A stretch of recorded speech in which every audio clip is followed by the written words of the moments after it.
talvez não meu nome, mas eu sou muito tagarela, eu acabo falando, às vezes, em outras apresentações que não é minha, como é o último caso, né? A última apresentação.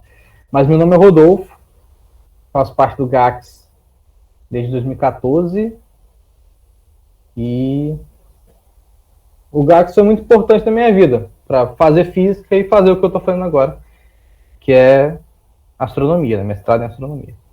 Hoje eu vou falar sobre estrelas, vida e morte das estrelas. Essa apresentação, como eu falei anteriormente, não é minha, usurpei na cara dura, mas eu acho que ela é muito importante. Na última apresentação a gente falou sobre nebulosas, nas nebulosas, principalmente as planetárias, principalmente as escuras, a gente tem formação de estrela. Então eu separei essa imagem aqui mais para uma questão de beleza mesmo. Essa foto é do Kiko Ferben, um astrofotógrafo brasileiro, e essa imagem é excelente para você ver a diversidade que você tem nas estrelas. Você tem estrelas amareladas, estrelas azuladas, estrelas aparentemente brancas. Tem regiões aqui, ó, avermelhadas, mais escuros, assim, né? Todas essas cores eu imagino que seja no visível. Então, o que isso nos diz, né? Que as estrelas possuem cores diferentes. O Sol é amarelado, mas nem todas as estrelas são amareladas. E essa coloração depende exatamente da temperatura dela. Lá para frente a gente vai acabar retomando essas informações relevantes. E aqui nessa foto também você vê várias manchas escuras, que é justamente poeira e gás que foi falado na última apresentação, né? Na apresentação sobre nebulosas. Mas agora vamos falar sobre o que são estrelas. Só que eu não vou falar, nenhum veterano vai falar, eu espero que vocês falem. Ou escreva no chat. O que são estrelas? Tem algumas dicas aqui. Vocês conseguiriam escrever para mim o que é uma estrela? É um astro que produz luz própria? Calor próprio? É um astro que produz calor próprio, luz própria. É uma resposta correta. Alguém tem mais outra resposta?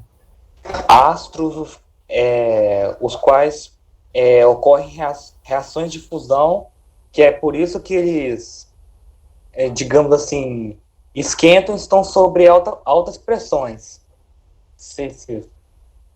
Então, há corpos, né, astros que fazem fusão e tem muita pressão e por isso acabam gerando energia, né? Isso que você falou. Isso. Mais alguma resposta? Alguém tem mais alguma dica? Alguma informação?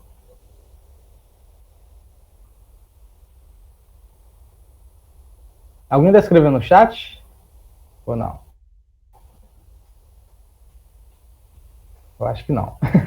Então, as duas respostas estão corretas. Tá? Estrelas não são bolas de fogo, apesar de às vezes o calor tá de matar. Essa piada ninguém vai pegar, porque é piada muito antiga, muito velha. Mas é exatamente isso que vocês falaram. É um corpo que produz calor próprio, produz energia própria. Essa energia vem justamente de um processo interno, que é um processo de fusão nuclear. Dois núcleos de átomos, principalmente hidrogênio, se fundem e acaba liberando energia na forma de luz, na forma de calor. Mais pra frente a gente vai acabar falando isso. Um ponto importante é a massa desses corpos, porque massas diferentes para esses corpos são um ponto principal para a vida deles. Para a vida de uma estrela, a massa é fundamental, que vai ditar o crescimento, a adolescência, o adulto, né, a parte dessa estrela já envelhecendo e acaba morrendo, como estrelas acabam morrendo. Inclusive, o nosso Sol vai morrer. Aproveitem a vida. De onde vem esse slide? Talvez seja um pouco supérfluo para quem já assistiu a apresentação passada, mas eu vou acabar citando. Talvez alguém não tenha assistido, né? As estrelas nascem de aglomerações de matéria. Aqui na direita, a gente consegue ver os pilares da criação, que fazem parte de uma nebulosa maior, nebulosa da Águia.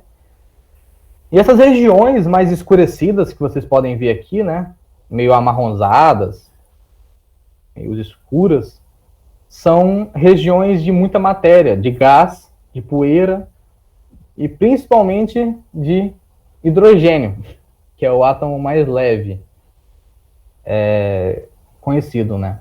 Quer dizer, é o átomo mais leve, ponto.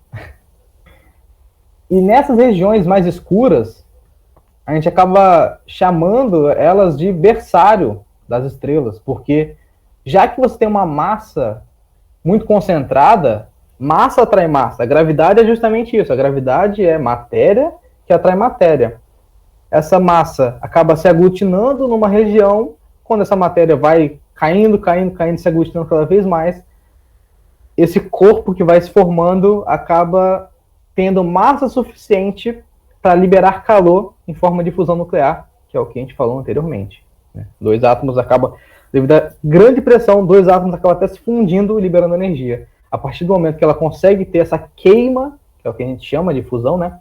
Queima do hidrogênio, que é o elemento mais leve, esse corpo já pode ser chamado de estrela. Tá? Aqui está uma nebulosa maravilhosa, nebulosa cabeça de cavalo, onde a gente vê uma região bem brilhosa aqui, né? Rosa, eu acho que é rosa isso, um roxo, lilás, sei lá, aqui. E você vê uma mancha muito escura aqui, que o pessoal das antigas pensava ser uma cabeça de um cavalo. Para mim isso não parece uma cabeça de um cavalo, talvez deitado assim. Mas um dos pontos principais da astronomia é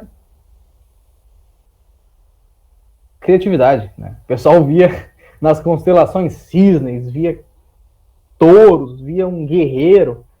O povo da astronomia foi muito chapado, quer dizer, foi muito criativo durante toda a história, né? E as nebulosas acabam tendo nomes de objetos que acabam sendo reconhecidos, né? Ou identificados, algo do gênero. E isso é um exemplo claro de onde formam essas estrelas, né? Uma região muito escura que a gente não consegue ver muito bem, né? Por ser uma nebulosa, né? Tem muita matéria e acaba formando estrelas nessa região. Né? Primeiro de tudo, como que funciona a formação de uma estrela. Antes de tudo, a gente tem uma região com muita massa, com muita matéria, com muito gás, com muita poeira. E essa poeira, esse gás, essa matéria, né, acaba se aglutinando, como eu falei anteriormente, né, e acaba formando um corpo no interior dela, que a gente pode chamar de protoestrela. A protoestrela ainda não é uma estrela, mas ela está caminhando para isso. Ela tem alguns processos que acabam tendo alguns colapsos, e esses colapsos acabam achatando essa matéria. Quanto mais essa massa de gás e poeira vai se achatando essa densidade que tem, né, essa pressão que vai ter, acaba ficando cada vez mais densa, cada vez mais pressão, até que num certo momento acaba liberando energia em formas de luz, né? Isso é uma protoestrela. A partir do momento que ela começa a queimar, aí ela vira uma estrela. Porém, normalmente, nessa fusão, nessa formação das estrelas, a gente tem matéria que fica externa, né? Matéria que fica fora, longe dessa estrela, que não vai ser aglutinada mais, porque a radiação, ela acaba empurrando. A radiação empurra a matéria. Ela tem uma pressão. Acaba empurrando a matéria e formando um disco. A gente chama esse disco de disco protoplanetário. É desse disco que formam-se sistemas solares, sistemas estelares. Então, no Sol, na origem do Sol, foi exatamente isso que aconteceu. Teve em uma nebulosa uma aglutinação de matéria, essa aglutinação de matéria ficou densa o suficiente para começar a queimar hidrogênio. No que começou a queimar o hidrogênio, a matéria que tinha ao redor dessa estrela acabou sendo afastada e, em alguns pontos, formando planetas. Né? A gente tem 8 planetas, né? 4 rochosos e 4 gasosos, que vêm justamente dessa massa que fica ao redor. Enfim. vamos falar sobre estrelas. As estrelas, elas, como eu disse anteriormente, elas funcionam... O que é vital para a evolução de uma estrela é a massa dela. A massa da estrela depende da nebulosa original. Se essa região da nebulosa original tem muita densidade, tem muita massa, essa aglutinação forma estrelas de alta massa. Se tiver pouca massa, forma uma estrela de baixa massa. Uma estrela de baixa massa acaba caminhando dessa forma aqui, ó. Uma estrela amarelada, é uma estrela de baixa massa, que tem menos energia. Quanto mais amarelado, mais avermelhado, a estrela é menos... A temperatura dela é menor, menos calor que ela libera. Quanto mais azulado, mais calor. Azul é a cor mais quente, vocês já sabem. Então, azul, estrelas de alta massa, estrelas com muita energia, estrelas amareladas, vermelhas como o Sol. O Sol é uma estrela amarela, pouca massa. Essas estrelas de baixa massa aqui, vai chegar no momento que elas não vão conseguir mais queimar esse combustível, que era o hidrogênio, o átomo mais leve conhecido, e acaba que esse hidrogênio acaba no momento, né? E ela vai começar a se expandir. No que ela expande, vira uma gigante vermelha, no final da vida, vira uma nebulosa planetária. Mais pra frente eu vou acabar falando, né? E vai sobrar só uma anã branca. Estrelas de alta massa são mais azuladas, elas viram uma super gigante vermelha, até porque a massa é maior, estoura numa supernova, uma explosão mesmo, e tem dois fins. Uma estrela de nêutrons, ou estrela de neutrões, no português, e um buraco negro. Isso depende da massa dela. Se tiver baixa massa, de 0,8 até 10 massas solares, aí mais ou menos, vira uma estrela branca, uma anã branca, desculpa, no final da vida. Se tiver entre 10 e 25 massas solares, massa solar é a massa do Sol, tá? Ou seja, se ela for 8 vezes mais massiva que o Sol, até 25 vezes mais massiva que o Sol, ela acaba se tornando uma estrela de nêutrons. Se ela tiver mais que 25 massas solares, ela acaba se tornando um buraco negro. Então vamos lá. Estrelas de baixa massa. Estrelas de baixa massa, como eu falei anteriormente, são estrelas que têm mais ou menos 0,8 massas do Sol até 8, 10 massas do Sol. Essas estrelas, essa imagem é maravilhosa para definir isso, né? Essa estrela, ela queima principalmente o hidrogênio, o átomo mais leve. E assim, depois que você acaba com essa queima de hidrogênio, você acaba expelindo camadas externas e acaba ficando gordinha. A estrela fica cada vez mais gordinha. Essa imagem é muito boa por causa disso. Você vê aqui que ela é muito pequenininha, essa estrela. Aparenta ser muito pequenininha. E à medida que ela vai envelhecendo, ela vai ficando cada vez maior e cada vez mais avermelhada. Avermelhada porque fica cada vez mais fria, tá? Avermelhada vai ficando cada vez mais avermelhada e fica uma gigante vermelha. Que esse é o processo final dessa estrela antes dela finalmente morrer. À medida que esse combustível acaba, ela fica cada vez mais gordinha. Chega num ponto que esse combustível simplesmente acaba. Acabou, não tem mais hidrogênio. Tem uns bocadinhos lá, mas não consegue mais queimar. O que acontece? Essa estrela expele as camadas externas dela e forma uma nebulosa planetária, que vocês viram na última apresentação. Parará, fica exatamente dessa forma. Você vê aqui muita matéria ao redor, certo? Amarelo, vermelho, assim, essa parte mais marrom, eu acho, marrom, vermelho, não sei. Isso são as camadas externas dessa estrela que foram expelidas. E o que sobra nela é justamente uma anã branca. Uma estrela, não, na verdade, é uma estrela muito pequenininha, tamanho, eu não sei se tem a comparação, aqui ó, uma comparação boa. Tamanho mais ou menos da Terra, então tamanho de um planeta pequeno. Porém, essa estrela que fica, a anã branca, não tem mais combustível. Ela basicamente, ela está morta, só que tem liberação de energia branca, energia ainda, uma luz branca, porque é muito pequenininha, tem uma temperatura muito grande porém ela não queima mais. Então, basicamente, ela vai ficar ali até que a iluminação dela, o brilho dela vai ficar cada vez menor, cada vez menor, cada vez menor, cada vez menor. E ela simplesmente não tem mais luz para emanar. Essa é a vida, esse é o fim do nosso Sol, por exemplo. Nosso Sol é uma estrela de baixa massa. Num dia vai ficar gigante, vai comer vários planetas, talvez inclusive a Terra, vai expelir toda a parte externa dele, que vai virar uma nebulosa planetária, e no centro, uma anã branca. Esses nomes são importantes, tá? Um exemplo maravilhoso, que é bem possível que vocês já tenham visto, é a nebulosa de Helix, que você vê claramente uma estrela interna, que essa é uma anã branca, apesar de parecer azulada, é branca. E você tem uma região ao redor com muita massa, com muita matéria. Provavelmente essa estrela tinha muita massa, só que não o suficiente. Ela estava na borda do limite de se tornar uma anã branca, na borda superior, né? Tinha muita massa, só que não era suficiente para se tornar outras estrelas. Ter outros fins, senão essa. Então você vê uma massa ao redor, muita nuvem, uma nebulosa, e no meio uma anã branca.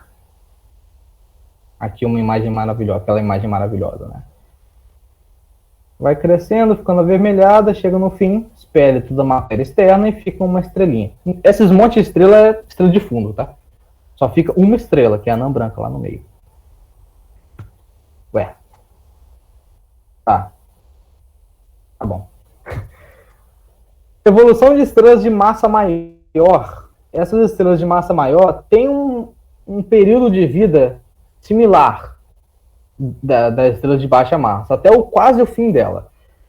Só que eu não achei nenhuma imagem excelente como essa para representar estrelas de massa maior, né? Essas estrelas de massa maior são azuis, elas são mais azuladas, e elas, em vez de se tornar, elas vão queimando assim, o hidrogênio. Se alguém quiser fazer pergunta, pode falar. Rodolfo, o André fez uma pergunta, se o que acontece depois se ela tiver mais do que 25 massas do Sol. Acho que você vai falar um pouquinho aí para frente, mas quiser responder antes aí. Eu vou falar depois? Você sabe se eu vou falar depois? Olha, eu acho que vai, mas não tenho certeza não. Chegando lá, você repete a pergunta. Beleza. Você fala a pergunta, porque nem falou primeiro. A pergunta é, porque você falou que de 25 a 100 massas do Sol vira um buraco negro, certo? Aí ele perguntou se ultrapassar esse valor de 100 massas solares. Tá. Você me lembra quando eu chegar lá? Pode ser? Lembro, sim. Estrelas de massa maior. Essas estrelas são azuladas, como eu falei, e elas têm um processo de vida muito semelhante, até quase a morte delas. A questão é que, em vez de virar uma gigante vermelha, já que ela tem muito mais massa, ela vira uma super gigante vermelha. Já não basta ser grande, tem que ser cada vez maior. Ela vira uma super gigante vermelha. A dimensão é super maior. Ela fica mais avermelhada, porque quando ela está nesse processo de crescimento, ela perde luz, ela perde massa, perde temperatura, perde temperatura, e acaba que ela fica mais amarelada, não fica bem vermelha, fica mais ou menos da cor do Sol, algo assim, sabe? Só que no fim dela, em vez de ela se explodir numa nebulosa planetária, ela explode numa supernova. Eu imagino que vocês já devam ter visto essa imagem. Essa imagem é muito bonita. Essa imagem é da nebulosa do Caranguejo, Crab Nebula, e ela se formou justamente por causa de uma supernova. Essa estrela, ela acaba se colapsando, em vez de ela liberar suas energias, a massa externa dela, ela acaba se colapsando. Ela realmente explode, literalmente. Tipo um fogão explodindo, sabe? E acaba liberando quase toda a massa dela em energia, em matéria, em luz. Para vocês terem ideia, mais ou menos no século XIII, acho que século XIII, os chineses viram uma luz no céu que brilhou muito forte. Ficou muitas noites brilhando, muito mais forte que qualquer outra estrela visível. Um brilho tão intenso que era quase semelhante a um brilho de uma lua minguante, vamos dizer assim. E acaba que eles não sabiam o que era. E ficou várias e várias noites. Hoje a gente sabe, eles viram uma supernova. Esse é o primeiro registro de uma supernova. Foi na China antiga, mais ou menos no século XIII. Eu posso estar errado nesse número, tá? Mas tem até foto, não, né? Foto não tinha na época, mas tem até desenho sobre isso. Isso é excelente, é maravilhoso. É um brilho muito forte, é uma energia inacreditável. O brilho é sinistro. Depois dessa explosão de supernova, existem duas possibilidades. Se o núcleo remanescente dessa explosão, porque fica o núcleo lá, ele for inferior a 3 massas solares, isso, o núcleo que ficou lá, se ele tiver massa inferior a 3 massas do Sol, ele acaba se formando uma estrela de nêutrons. Essa estrela de nêutrons nada mais é do que muitos nêutrons. É uma estrela que tem muitos nêutrons, porque os átomos de próton... o próton e o elétron acabam se fundindo e basicamente só tem nêutrons nessa estrela, né? A parte interna dela é só nêutrons, na parte externa agora eu esqueci, mas basicamente você vira uma estrela de nêutrons. É um tema super interessante, é os objetos mais fascinantes que eu conheço, apesar de não ser minha área de estudo, é os objetos mais fascinantes que eu tenho no meu coração, são estrelas de nêutrons.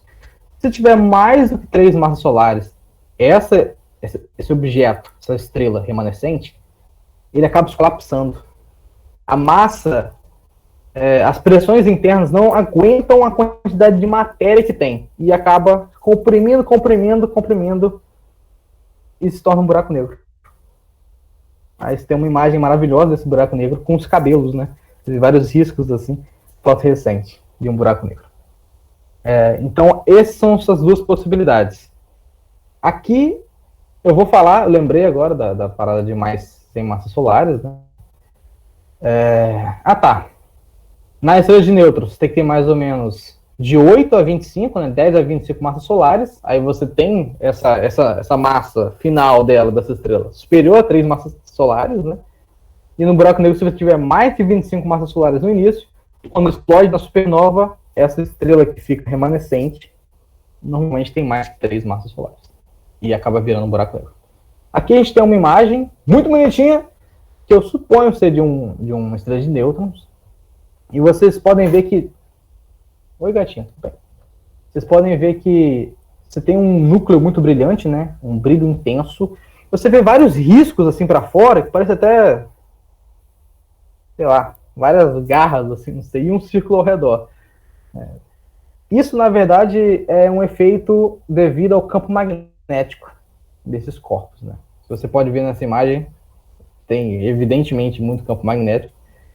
Esses raios que vocês veem é devido ao campo magnético. Não vou explicar exatamente sobre estrelas de nêutrons, daria completamente o assunto, caberia em outra apresentação. E aqui é um GIF de uma explosão de nova, não de supernova, né? A diferença é só a quantidade de matéria. Mas vocês veem que é basicamente expelir, né? Expele a matéria que tem, né? E basicamente uma explosão, né? Quase que eu estou falando. Essa, eu não lembro o nome.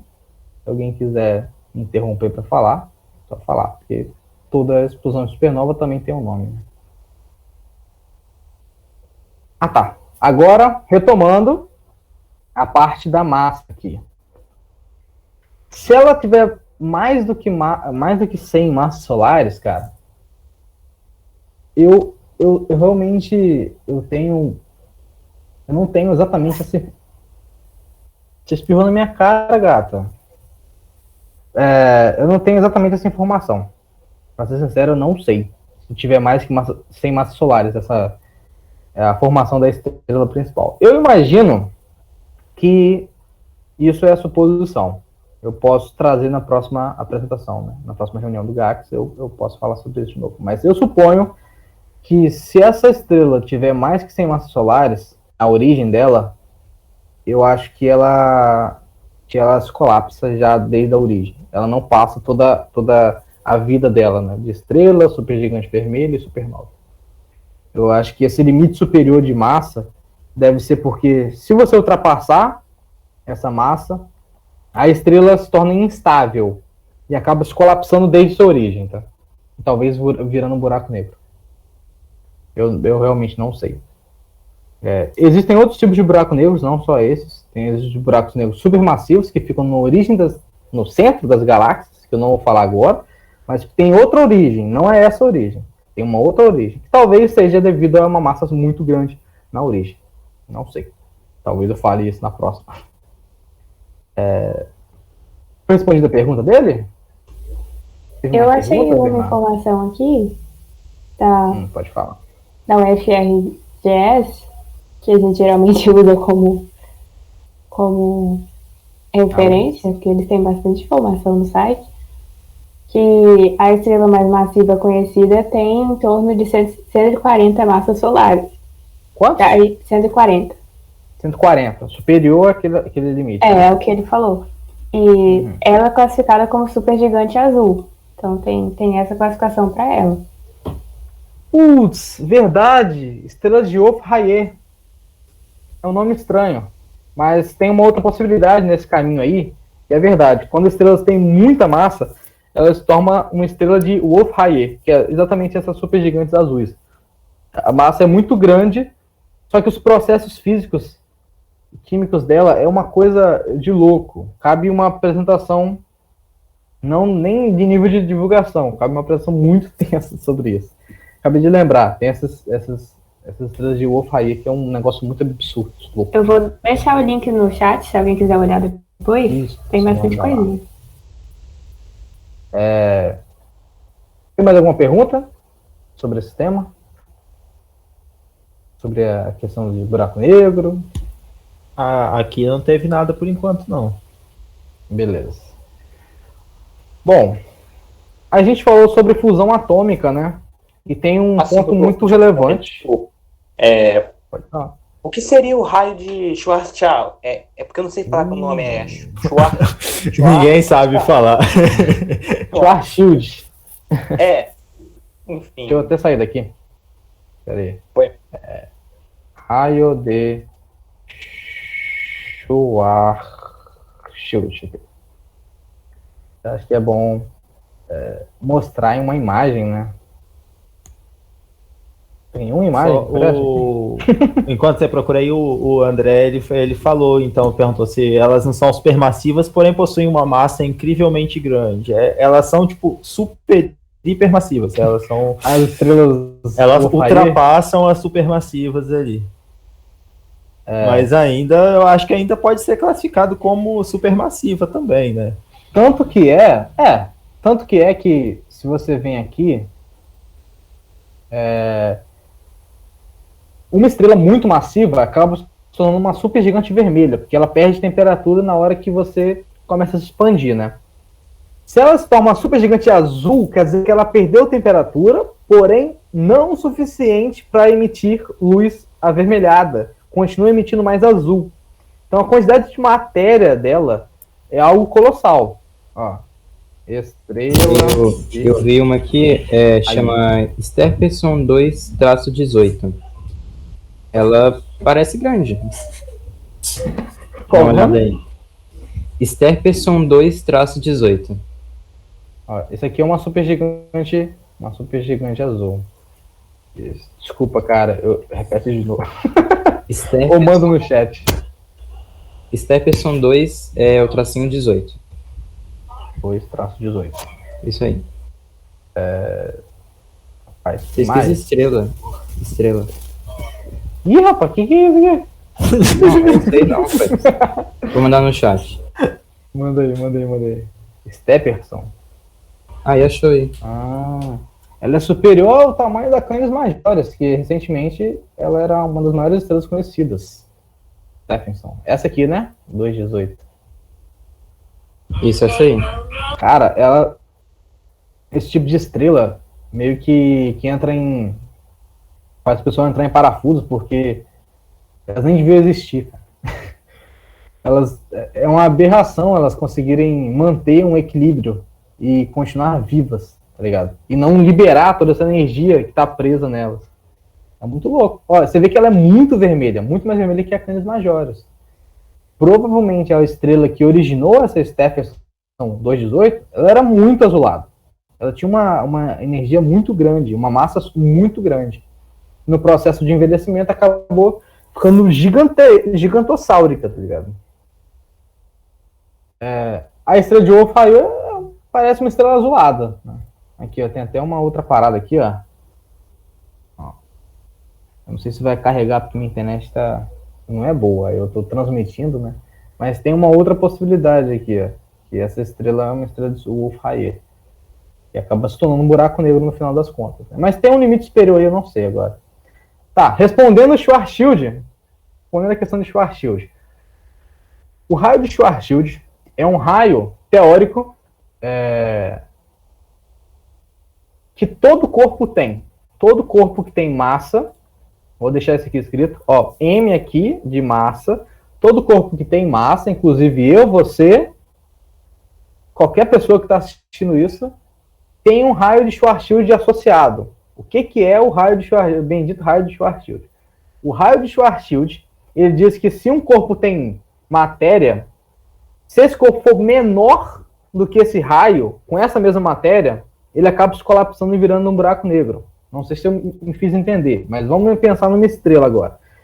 Uma estrela que tem 500 milhões de quilos, vamos dizer assim, estrela pouco massiva, mas 500 milhões de quilos.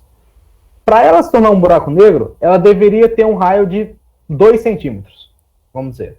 Se ela tiver um raio de 2 centímetros, com a massa de 500 milhões de quilos, ela se tornaria um buraco negro, porque a massa acabaria se comprimindo e se colapsando num buraco negro. Porém, se essa estrela tem mais do que 2 centímetros, ela não se colapsa num buraco negro. Assim, é meio confuso, mas basicamente uma correlação entre massa e raio. Se ele tem uma massa muito superior, com um raio muito pequeno, esse corpo vira um buraco negro.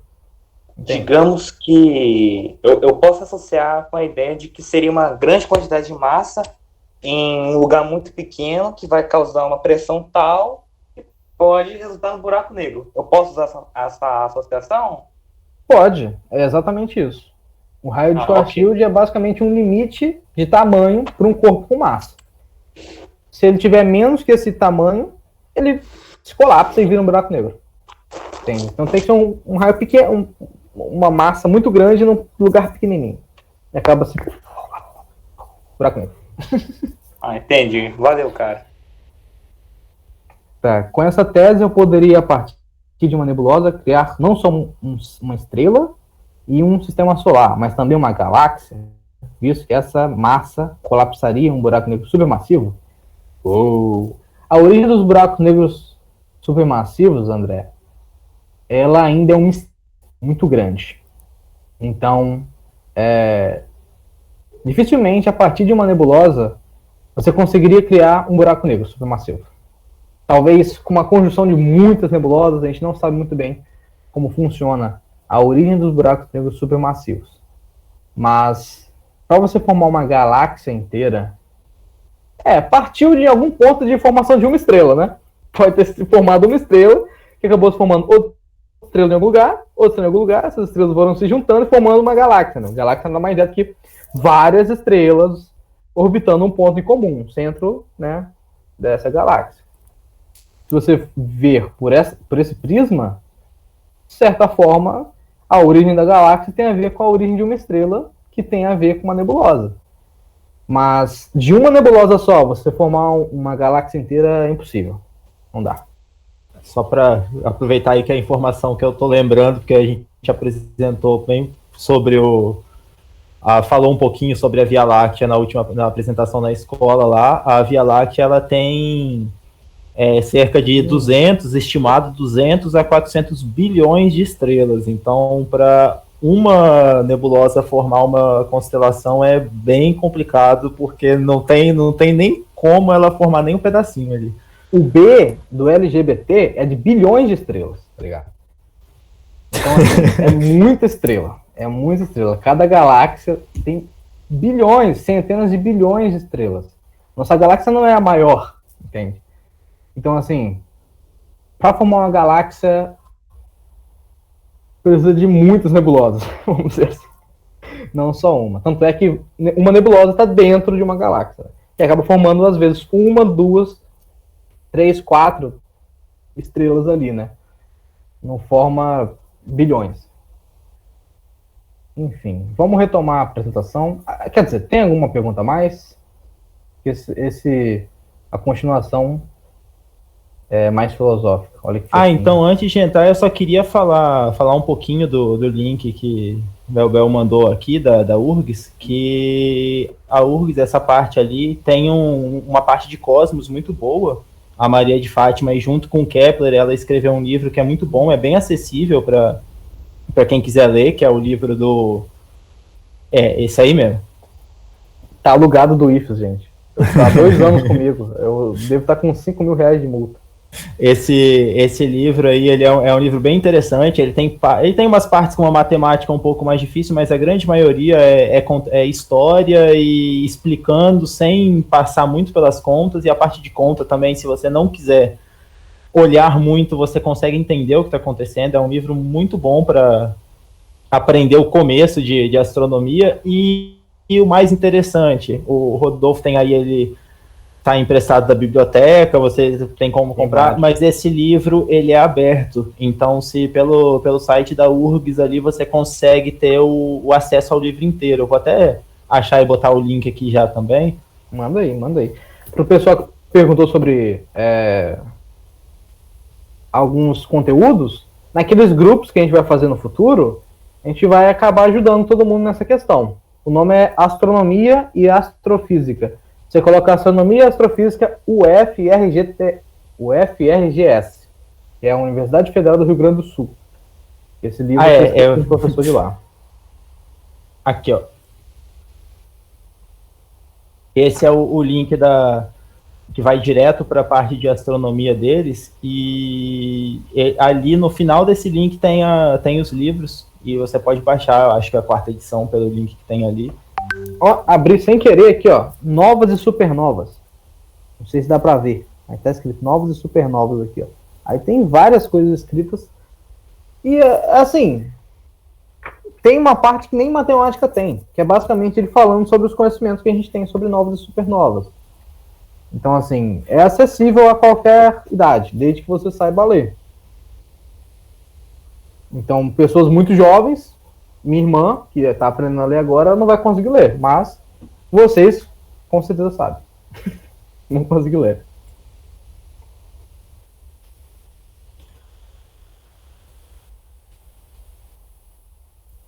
Apesar de às vezes, ser mais confuso. Mas é super acessível.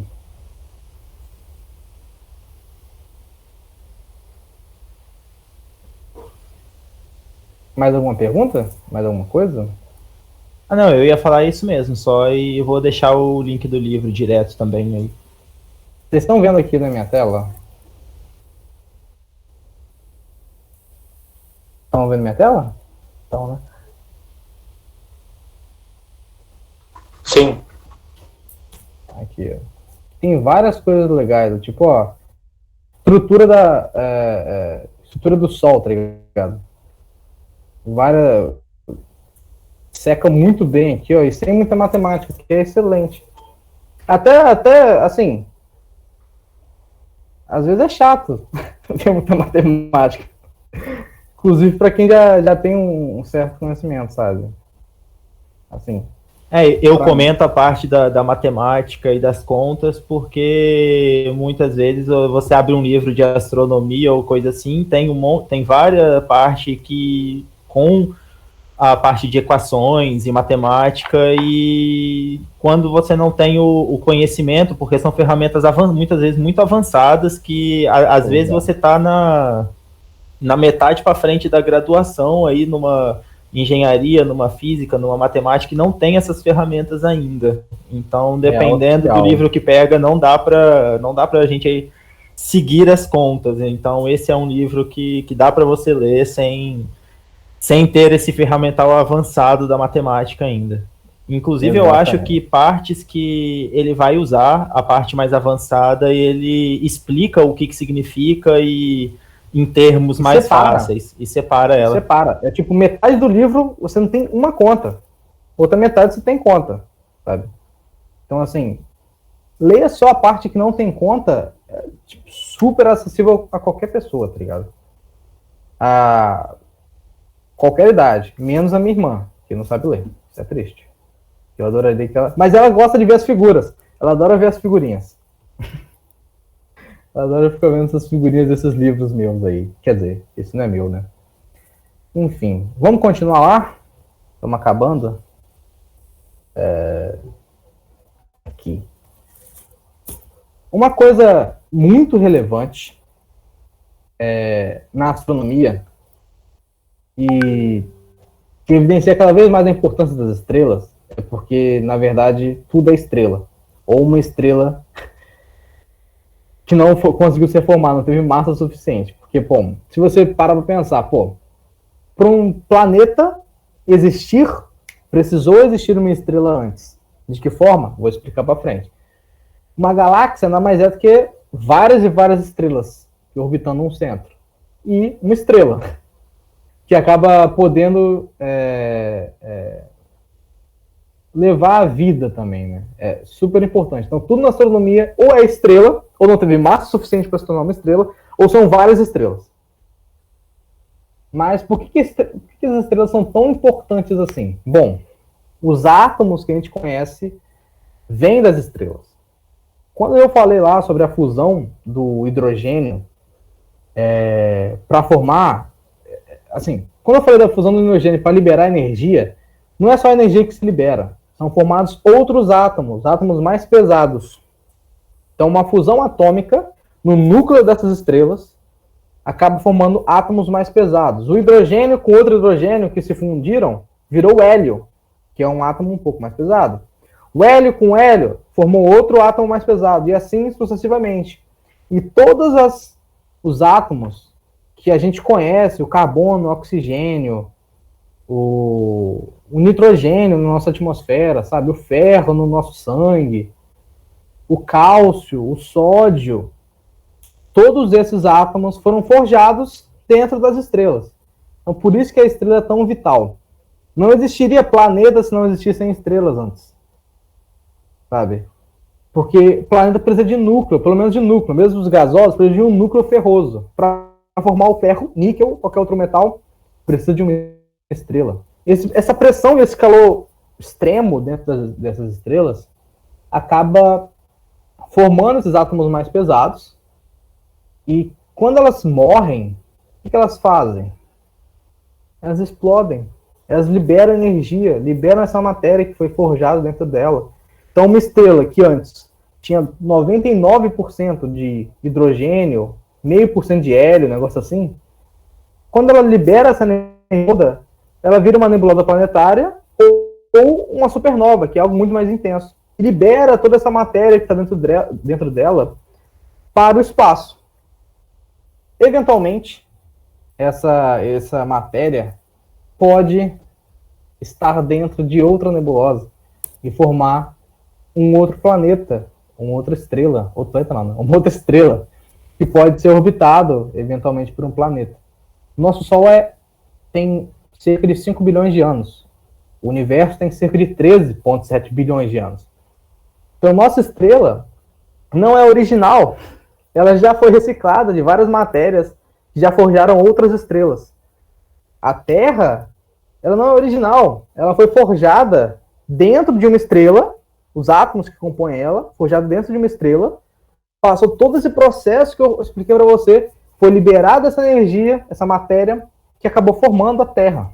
Então, os elementos que constituem não só a Terra, não só o que a gente come, nós mesmos, também foram forjados dentro desses processos de fusão nuclear que estão nas estrelas. Então, 97% dos átomos que constituem nosso corpo podem ser encontrados numa estrela. Os outros 3%, mais ou menos, são forjados em outros processos. E aí eu não vou falar agora. Mas tem a ver com pressões muito grandes, como lá na estrela de nêutrons, né? E apesar de a gente chamar de estrela, não é bem uma estrela, mas estrela de nêutrons. Então, assim, o que a gente pode falar é que tudo na Terra tem o mesmo princípio, que é a poeira cósmica, que foi forjado dentro de estrelas, né? Então, essa foi a apresentação. Espero que vocês tenham gostado, tá? E aqui a gente fica com uma citaçãozinha, até tinha esquecido disso, né? Que é uma citação do próprio Carl Sagan, né? Que é o patrão do nosso grupo, e não está aparecendo. Por que não aparece quando bota a apresentação? Não sei. Mas, bom, vamos ler então. Somos filhos do cosmos, poeira das estrelas, né? E é basicamente isso que a gente é, na verdade.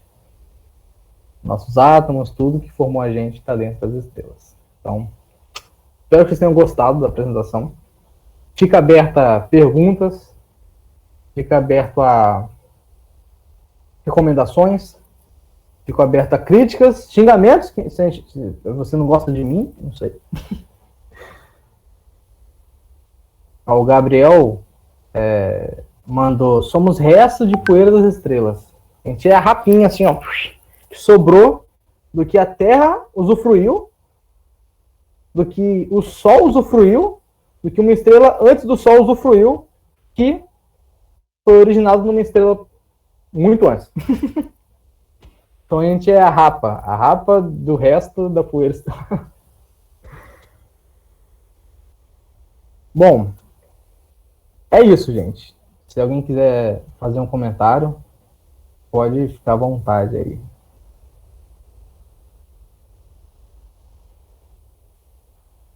Vocês estão aí? Pode mandar, André.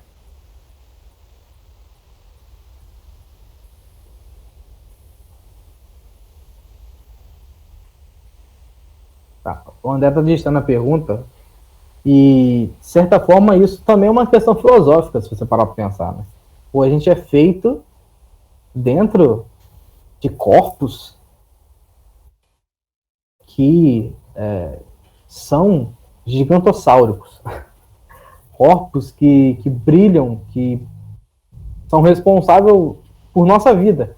Sem o Sol a gente não conseguiria viver, sabe? Então, de certa forma, a gente faz parte de todo o universo, sabe? E a gente estudar ele é ainda mais poético.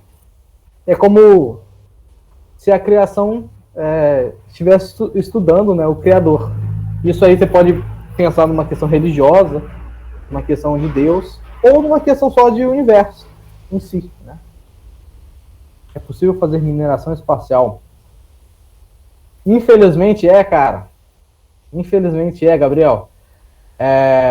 Infelizmente, hoje a gente não tem consequências disso, mas, por exemplo, a Hayabusa, que é uma sonda japonesa, conseguiu pousar num asteroide de 150 metros. Acredite se quiser, mas essa é a verdade. Se você acreditar ou não, é verdade. Pousou, pegou o material que tem lá, que é basicamente rocha, para poder estudar, né, a origem, e trouxe para a Terra. Não só isso. A sonda... não a japonesa agora. A Hayabusa 2, que é outra japonesa, também já pousou em outro asteroide, que foi o Ryugu. E a sonda Rosetta conseguiu pousar no cometa. E pegou também... essas 3 sondas conseguiram pegar, coletar material. O André perguntou, na questão da nebulosa e do aglomerado de matéria para formar uma estrela, o que aglutina essa matéria é apenas a gravidade? Pois é, sim. Na verdade, se eu falar que é só a gravidade, eu estaria mentindo, porque tem outras questões, outras forças envolvidas.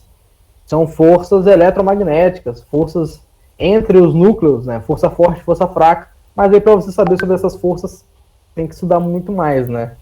Mas é principalmente a gravidade. Porque esses corpos têm massa. Qualquer corpo com massa atrai outro corpo com massa. A questão é que você não vai pensar que uma poeirinha atrai outra poeirinha, mas é um bloco de poeirinhas. Tipo, a gente é um bloco de poeira.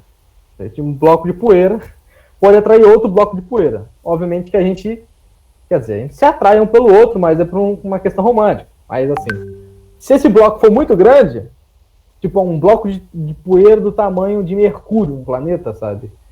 Meio que espalhado, ainda assim se aproxima de outro bloco de poeira. Esses blocos de poeira acabam se fundindo, a massa duplica. Entende? E assim vai. É verdade, Yumi. Da outra apresentação, essa questão de mineração espacial. Gabi, com certeza, gostaria de apresentar sobre isso. Inclusive, eu acho que também dá um bom assunto para a roda de conversa. Se alguém quiser trazer alguma pergunta sobre isso daí, a gente pode debater lá. Aí, Gabriel. Gabriel G. Ponto.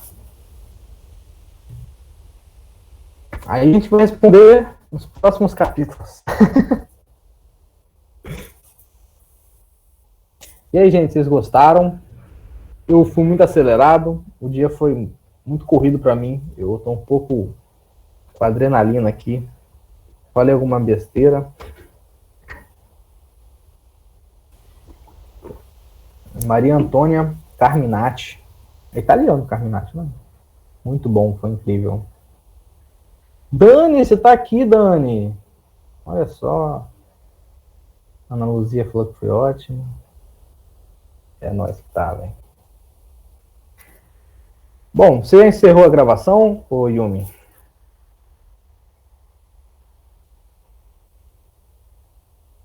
Obrigado, gente. Obrigado, Ana Luzia. Luísa, desculpa.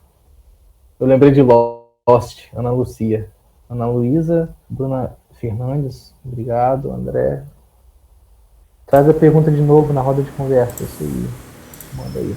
Bom, eu vou encerrar a gravação agora, então eu só queria agradecer a todo mundo que veio assistir aqui no link do Meet mesmo, e a todo mundo que for assistir depois pelo YouTube, né? Outras apresentações também estão disponíveis no canal do YouTube, a gente tem outros vídeos lá para quem tiver curiosidade, e reforçando o convite para participar, trazendo perguntas e tal para a roda de conversa que a gente vai ter no dia 12. Muito obrigada.